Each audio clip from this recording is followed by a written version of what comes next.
intervención. Muchísimas gracias. Muchas gracias, Presidenta, por haberme invitado a esta comparecencia, que estoy encantado de estar aquí con ustedes. Los profesores nos gusta que nos oiga gente importante, gente que tiene capacidad de decisión y sobre todo cuando tenemos un pensamiento propio fruto de mucho tiempo de darle vueltas a las cosas. Y en este caso, pues yo le he dado bastantes vueltas a las cosas. Incluso he traído, no sé si es oportuno, tengo aquí las publicaciones que he hecho sobre este tema. Sí. 4, pues la puedo ir circulando. Sí. Para que Eugen, perdonen ustedes la informalidad.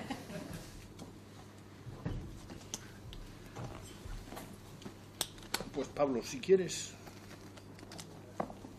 Mira, esos son los cursos de Vitoria-Gasteiz, que he hecho una publicación. Esto es la revista Lanzadi. Y no sé si me dejo algo más. Vale, pues Lo que quería decirles y sería la introducción. La introducción es que durante un año pues he venido publicando 4 trabajos sobre esto. Y en el primero fue el que hice en la revista Lanzadi, que se llamaba El referéndum británico, una posible oportunidad para el proyecto europeo. En donde ya empecé a señalar que, además de un problema, lo que había es una oportunidad para Europa. Y después, en los siguientes trabajos, en el que he hecho en los cursos de Derecho Internacional de Vitoria-Gasteiz, pues seguí con la misma cuestión, el referéndum británico, un grave problema para el Reino Unido y para la Unión Europea, y una oportunidad para el proyecto europeo. Y en el último, sobre la relevancia del Brexit, el problema y oportunidad para la Unión Europea y su política exterior.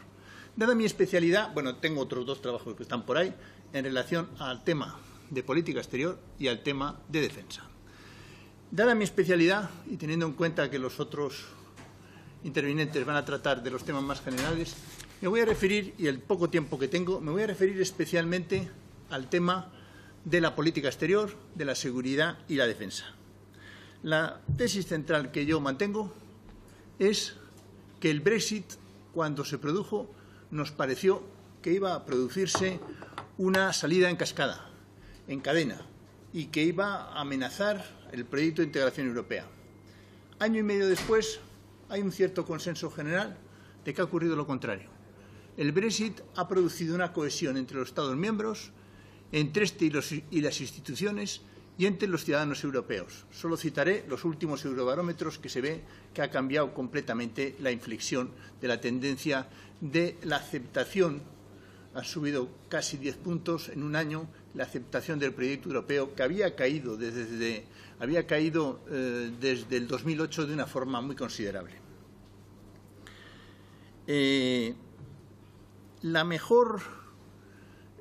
Yo creo que lo que mejor refleja este cambio de situación es los debates del Estado de la Unión, del Parlamento Europeo. En el discurso de Juncker del año pasado, decía nada más y nada menos que nuestra Unión Europea se encuentra, al menos en parte, en una crisis existencial. Este año, en el debate, un año después, sus palabras fueron las contrarias. Hablaba del viento en nuestras velas y concretamente decía: el viento vuelve a henchir las velas de Europa. Se nos presenta una oportunidad que no va a durar eternamente. Aprovechemos este impulso, aprovechemos los vientos favorables. La variable independiente, que verdaderamente ha cambiado en este año, es el Brexit. El año pasado, a los 2 meses del Brexit, había una preocupación tremenda. En la actualidad nos damos cuenta, y en el debate del Estado de la Unión todos los grupos parlamentarios se manifestaron así, ha habido un cambio de clima. Y el cambio de clima es la cohesión que ha producido entre los Estados miembros el Brexit. Y es algo pues que nadie esperaba que iba a ocurrir. Yo, desde luego, fui de los que creía que iba a producirse un efecto muy negativo.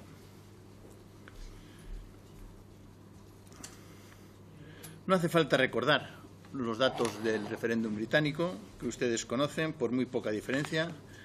Tampoco hace falta recordar que incluso el Brexit podía producir en el Reino Unido el fin del Reino Unido, porque en Escocia los resultados eran muy distintos y, por lo tanto, amenazaba la propia existencia del Reino Unido. En el caso de la Unión Europea, los efectos no son tan graves.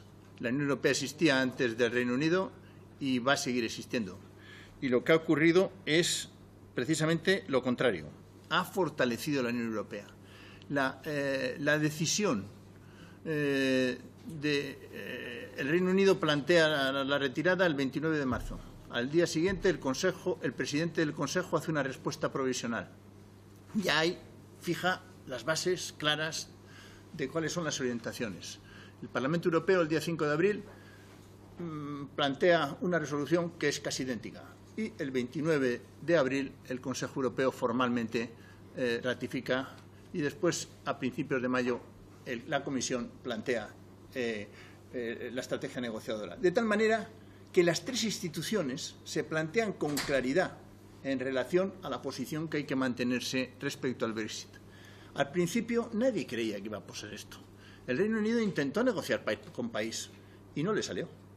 El Reino Unido ha mantenido una estrategia negociadora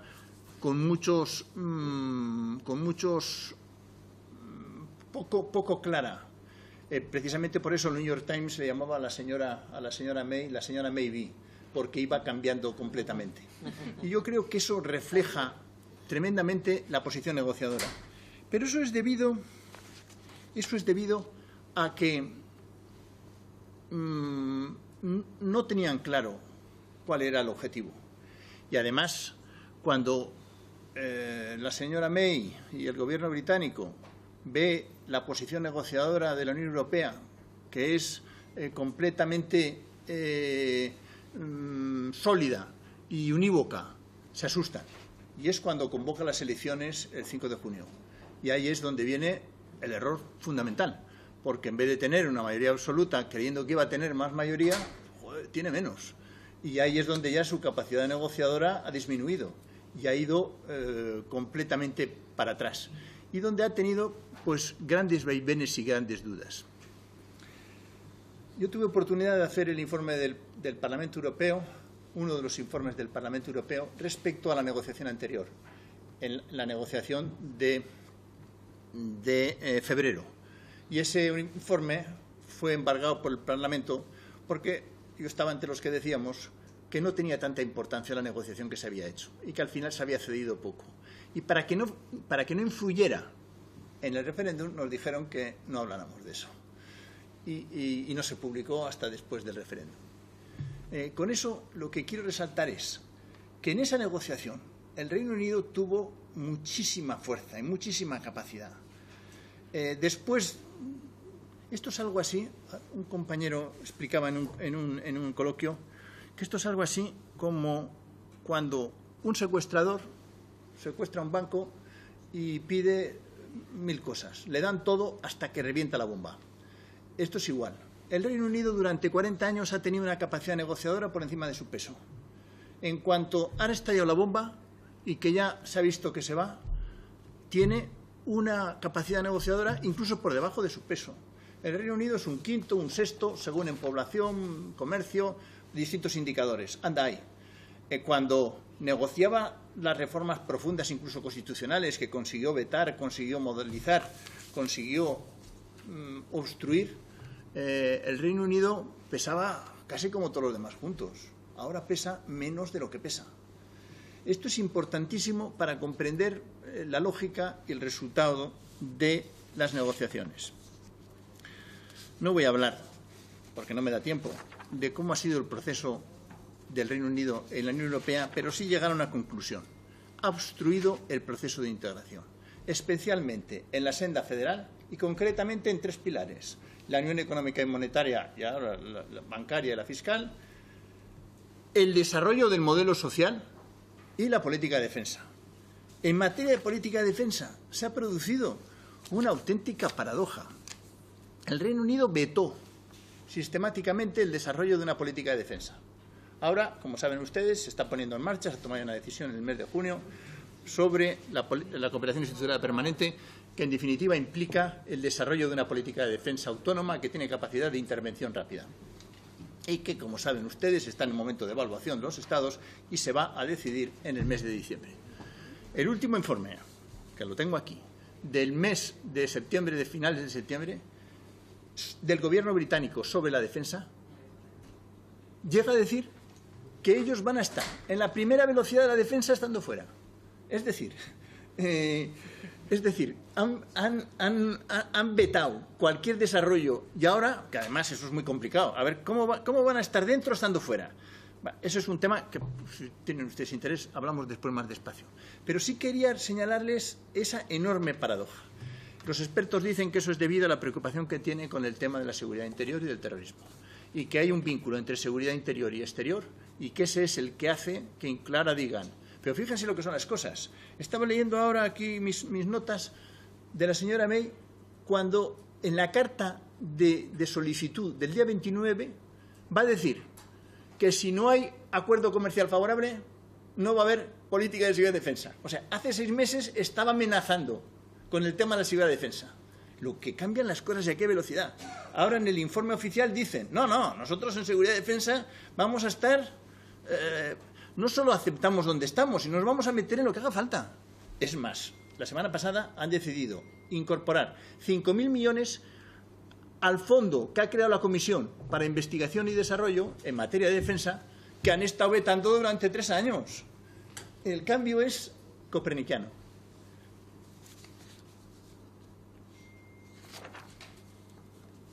Quería hacer referencia al tema de los posibles escenarios.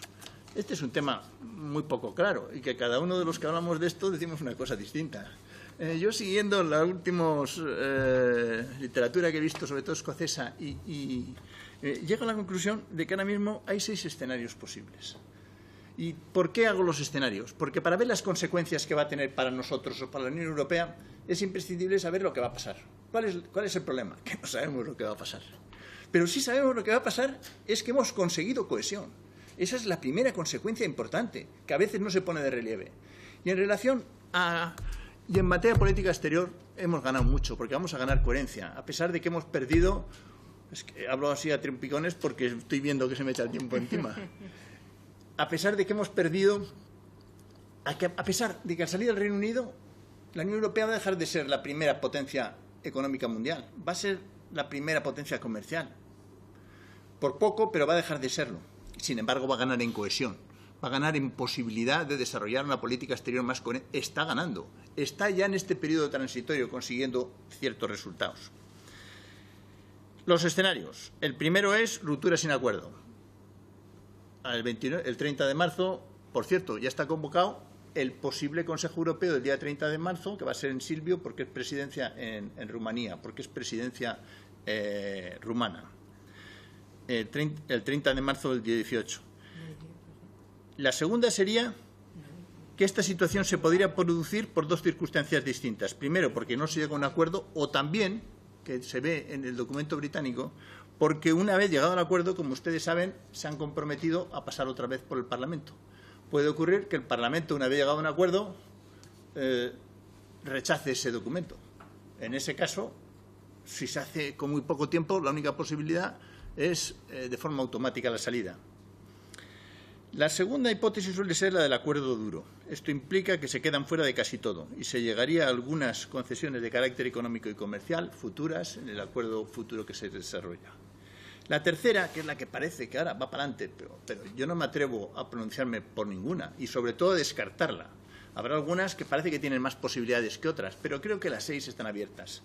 El acuerdo blando, que implicaría estar en el mercado interior, aceptando incluso la libre circulación de personas, que en principio era el logro por el que votaron en contra, y estarían fuera de las instituciones. A esto es lo que se suele llamar la integración diferenciada desde fuera, que prácticamente es como estaban, pero desde fuera, lo cual es el modelo noruego, lo cual tiene grandes inconvenientes. Incluso los diplomáticos noruegos siempre dicen, hombre, es una pena que nosotros no podamos estar en el Consejo, tenemos que reunirnos antes para decir nuestra opinión. Es decir, que no sería, pero no parece que sería favorable para ellos.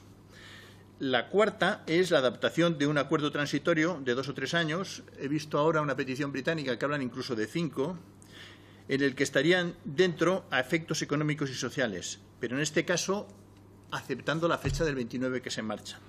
Hay una quinta posibilidad, que es la posibilidad de extensión del periodo de negociación. Como saben ustedes, el artículo 50 plantea la necesidad de unanimidad en el seno de los 27, lo cual no será fácil de conseguir, salvo circunstancias especiales. Y, por último, el tema de la no salida. El tema de la no salida, que tiene a su vez varios vericuetos. Porque, por un lado, sería...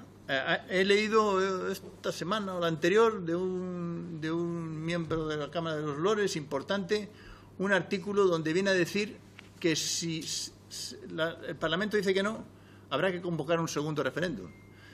Y en ese caso, pero hace falta que dé tiempo a todo eso. Y ese segundo referéndum puede decir que no. Entonces, ¿qué pasa?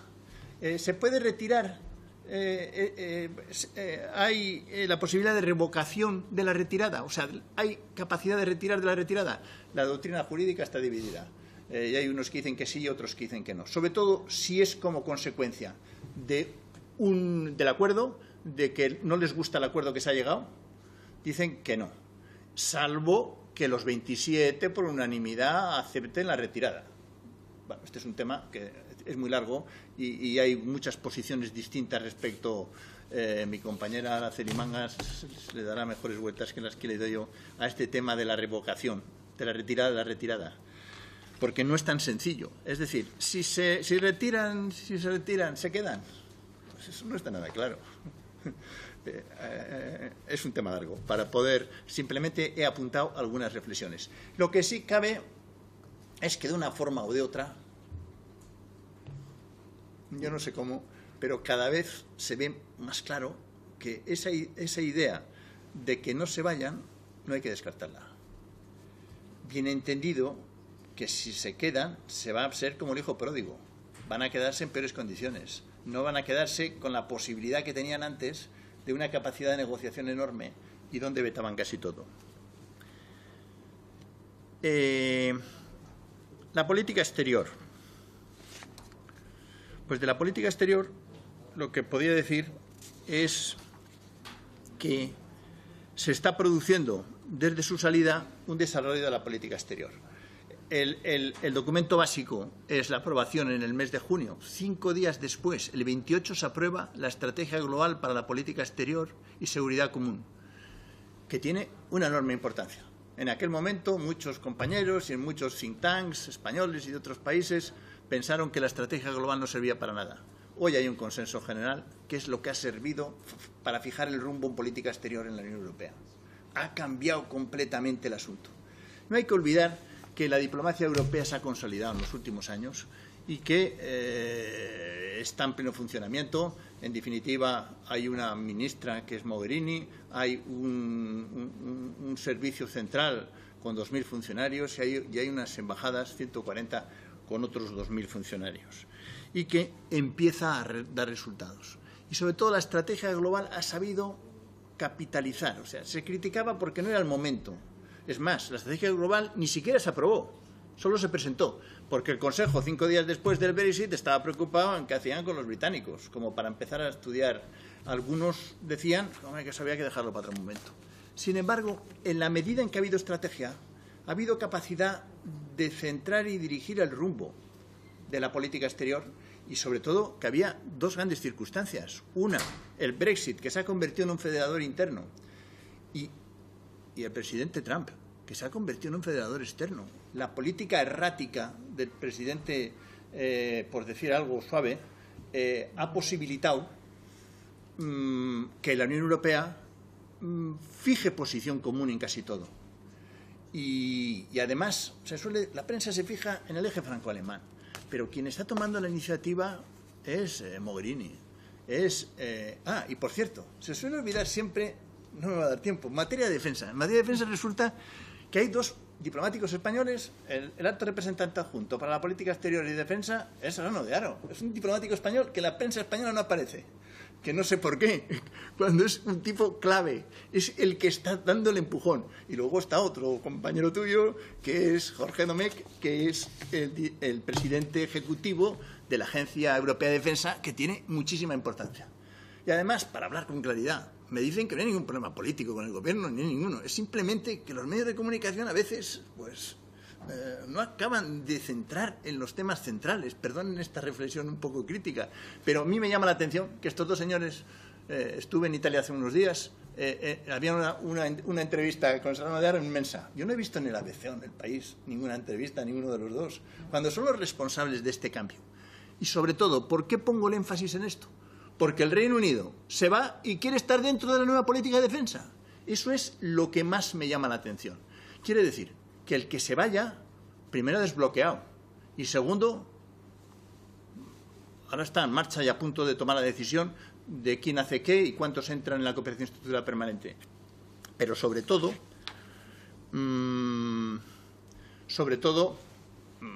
está ya las decisiones importantes tomadas, que estaba en el tratado con claridad, en el tratado el 42, 6 y 7, estaban claros, pero por diversas circunstancias, desde el 2009 no se habían aplicado. Y ahora se han aplicado en esta coyuntura. También es verdad que se han aplicado por una necesidad, porque hay unas circunstancias de incrementos de riesgos y amenazas en Europa como no ha habido nunca. De tal manera que hay que buscar el gran avance. La estrategia global tiene dos mensajes nítidos. La primera, la idea de potencia normativa, la de Jan Manners, este teórico danés, que en definitiva dice la capacidad de la Unión Europea en el mundo es capacidad de transformar normas, de establecer una nueva gobernanza mundial. Segunda cuestión, dadas las circunstancias especiales en que nos movemos, lo que hay que hacer es mantener una autonomía estratégica. Y para hacer creíble esa autonomía estratégica, ponemos en marcha la cooperación estructurada permanente. Este es el mensaje de la estrategia global. Lo más llamativo es que cuando se escribe eso, muchos dicen, ¡oh, qué bonito está! Pero eso no se va a hacer. Lo curioso es que se ha hecho, que se está haciendo, que por primera vez se ha impulsado esta cuestión. ¿Por qué lo vinculo con el Brexit? Si no hay Brexit, bueno, hubiera sido mucho más, no se puede decir hubiera sido más difícil. Eso es lo que sí creo que se puede decir. Hubiera sido mucho más difícil. Y además hay otra cuestión que tampoco se suele dar suficiente importancia, que es que el tratado había establecido con claridad la alianza defensiva, el artículo 42.7, que quiere decir que frente a una agresión extranjera, exterior, hay la obligación de defender con todos los medios todos los Estados. Equivalente al artículo 5, incluso más eficaz, porque está redactada más moderna, incluso admite el tema terrorismo. Como es sabido, en noviembre del 2015, Francia activa la cláusula de defensa, pero la dificultad que nadie esperaba. Pero la dificultad es que no hay una estructura permanente que sea capaz de poner en práctica esa estrategia, y que ha funcionado regular. Para hacer creíble esa alianza defensiva es necesario tener una estructura permanente. Eso es lo que se está decidiendo estos días. Para terminar, los efectos y oportunidades de la política exterior y de seguridad para España. Pues yo creo que para España tiene un gran problema, que es que se queda en el Finisterre. El poder en Europa se ha ido hacia el este en los últimos años. Encima se nos da un balance que está, desde un punto de vista geopolítico, lo ve cualquiera. A nosotros se nos complica y tenemos que buscar algún tipo. España y Portugal se quedan en. Ese es el gran problema estructural, que además ya se han buscado algunas fórmulas. Por ejemplo, las conferencias estas mediterráneas que se han empezado. Estas conferencias, que no se oye, que estas conferencias mediterráneas que se han Sí, pero está ahí el... Perdone, por favor. Yo no sé qué pasa. Continúe, no es un problema de aire. Muy bien, pues muchas gracias.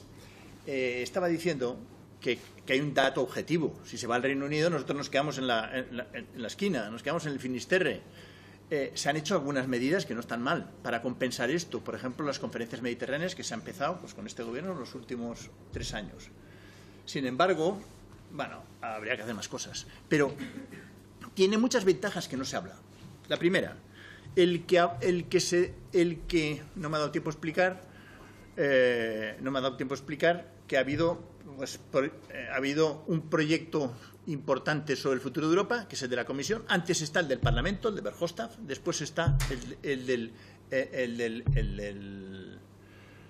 la Comisión. Y luego ha habido un montón de informes en donde se retoma otra vez la necesidad de un cambio profundo en la Unión Europea. Yo no creo en la refundación, creo en la profundización, creo en la lógica federal, creo en lo que dice el informe del Parlamento Europeo, que se aprueba por 500 y pico votos, o sea, por casi todos los grupos parlamentarios.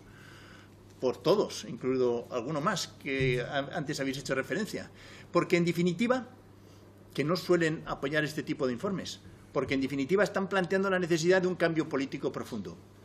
Y el informe Verhofstadt nace una vez que hacemos la reforma de las instituciones con repente a la salida y que ya no nos vetan el cambio profundo, hay que ir a por el cambio profundo. Por lo tanto, conclusiones para España. Para España, la primera ventaja es que España ha defendido siempre el avance hacia el modelo federal. Ha habido un consenso entre los grandes partidos en relación. Y es más, ha protagonizado los grandes cambios en los 30 años que lleva dentro en la profundización de la unión política los distintos gobiernos. Y, por lo tanto, así como los grandes estados prefieren mantener una lógica más intergubernamental, los estados medianos grandes, a España le favorece enormemente todos los avances en la lógica federal. Y además hay un consenso en las cámaras respecto a esta situación, o por lo menos lo ha habido hasta ahora. La segunda idea, el desbloqueo va a desbloquear, la ausencia va a desbloquear dos grandes temas, el de la Unión Económica y Monetaria y el de la Unión Bancaria y el de la Unión Fiscal. Sin el Reino Unido es mucho más fácil de seguir adelante y, desde luego, el de la profundización del modelo social, que se han tomado unas medidas a corto, pero hay que tomar otras con reforma de los tratados. En tercer lugar, para mí, un tema central, que es el tema del liderazgo a cuatro. Desde la reunión de Versalles, aunque ya se venía discutiendo en los meses anteriores o años anteriores, España ha participado en la cumbre de los cuatro, primero en Versalles, que salió muy bien, luego la que ha habido en agosto, no sé si ha habido alguna más, la que ha habido en agosto, que incluso invitan sobre migración a 4 presidentes de África, que es una cosa muy interesante, y después la tercera iba a ser en España, pero yo no estoy, en fin, lo que tengo oído, aquí me corregiréis, es que como consecuencia del tema Cataluña se va a retrasar. ¿Que las elecciones alemanas? Hombre, y el problema de Cataluña, desde los informes que yo he visto, que van a retrasar el asunto. También este es otro tema para pensar, cómo un tema interno puede tener repercusión en la política exterior. Y el que España esté en el liderazgo de los cuatro, es decir, al salir del Reino Unido podemos estar en el núcleo duro, mientras que antes estábamos circunstancialmente. Ese es un cambio fantástico, el poder estar en medio. Y además, el país que tiene la visión atlántica, tanto en el norte como con América Latina. Y sobre todo, lo que hace es que nuestros objetivos de política exterior, especialmente Mediterráneo y América Latina, adquieren un nuevo valor, en la medida en que a los ingleses no les gustaba nada. Estoy hablando a tometer para que se entienda un poco la idea. Y desde luego, lo que se ha dicho antes del tema de Gibraltar, suscribo plenamente. El número 24 de la resolución que se refiere a Gibraltar es un éxito diplomático de primera magnitud. Nos deja en una situación como no hemos tenido nunca en relación al tema de Gibraltar. Y eso hay que reconocerlo, en fin, sin ninguna duda. Y por último, bueno, ya he dicho el refuerzo de la política exterior y luego ya he hecho referencia a que la política de defensa, el que nosotros tengamos la seguridad de que esté garantizada nuestra integridad territorial por la Unión Europea en su conjunto con fuerzas de intervención rápida, cuando estamos también en el Finisterre del Sur, para hablar con claridad, donde pueden venir los problemas, es una garantía importantísima, porque el tema este de la seguridad ahora adquiere una importancia que no ha adquirido hasta ahora. Esas son las ventajas. Como conclusión, pues la conclusión es muy clara. No sabemos lo que va a ocurrir en relación a los escenarios y, por lo tanto, no sabemos de verdad lo que va a ocurrir en relación a los temas económicos y sociales. Yo creo que se va a resolver el tema de la libre circulación de personas. Creo que al final van a estar en el mercado interior, pero a lo mejor revienta la negociación y no se llega a nada. Pero lo que sí sabemos es que gracias al Brexit, y nadie pensaba, la Unión Europea se ha puesto las pilas. La Unión Europea ha conseguido una cohesión entre sus estados, ha conseguido entre sus instituciones. Están trabajando al unísono entre los grandes partidos políticos. En relación a este tema están prácticamente todos de acuerdo, menos el UKIP y poco más. Por lo tanto, por eso dice el señor Juncker que es una oportunidad, que el viento está en nuestras velas, pero que el viento lo mismo que va que viene se va. Y por lo tanto hay que aprovechar estas circunstancias para producir el cambio profundo que Europa necesita. Pues muchas gracias. Bueno, pues muchísimas gracias, Pachi, Francisco Aldecoa, la verdad que por tu intervención y por tu pasión.